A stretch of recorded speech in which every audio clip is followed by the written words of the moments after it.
हाय भैया, हम भोजपुरिया गायकर अशरफ राज। और आज हमार गाना रिलीज भइल बा सत्या प्रेमी ऑफिशियल पर इस चैनल बा।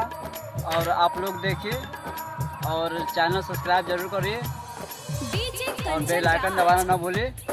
और इससे अच्छा ऑडियो देखे के मिली या वीडियो भी आप लोग देखते रहे और ऐसे सपोर्ट करते रहे छोट भाई के।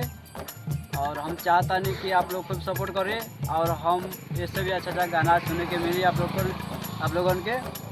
धन्यवाद। और आगे हमारे भाई कुछ कहना चाहते हैं। अरे भैया, हम भोजपुरी गायक सत्या प्रेमी 209 जोड़ के नमस्ते प्रणाम सलाम करतानी। और हमार लाइफ आवे के एक ही मकसद बा कि हमार बड़ भाई अशरफ राज के एक सैड सॉन्ग बहुत बेहतरीन रिलीज हुआ है सत्या प्रेमी ऑफिशियल चैनल से। जे भी भाई नहीं सुना है जाके सुने और लाइक शेयर सब्सक्राइब जितना हो सके उतना प्लीज भाई आप लोग करें और छोटे भाई के ज़्यादा से ज़्यादा सपोर्ट करें।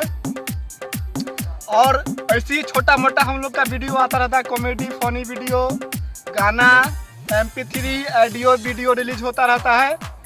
ऐसी छोट भाई पर ध्यान बनैले रही और इससे भी अच्छा वीडियो आप लोग को देखे के मिली, इतने कहेंगे। और हमारे छोट दोस्त जो है ना हमारे राइटर है, हमारे दोस्त से कुछ बोले। दोस्त कुछ बोलिए। दोस्त हमारा शर्मा रहा है, बहुत क्यूट बच्चा है, देखने से ही लग रहा है। और हमारा अशरफ राज कुछ बोल दीजिए। इतने भैया हम काम कि आप लोग देखते रहे, ऐसे सब्सक्राइब शेयर करे लाइक करे और ध्यान बनाते रहिए ऐसे ही। और ऐसे अच्छा गाना सुने के मिली और देखते रहे, सुनते रहे, एंजॉय करते रहे। नमस्कार।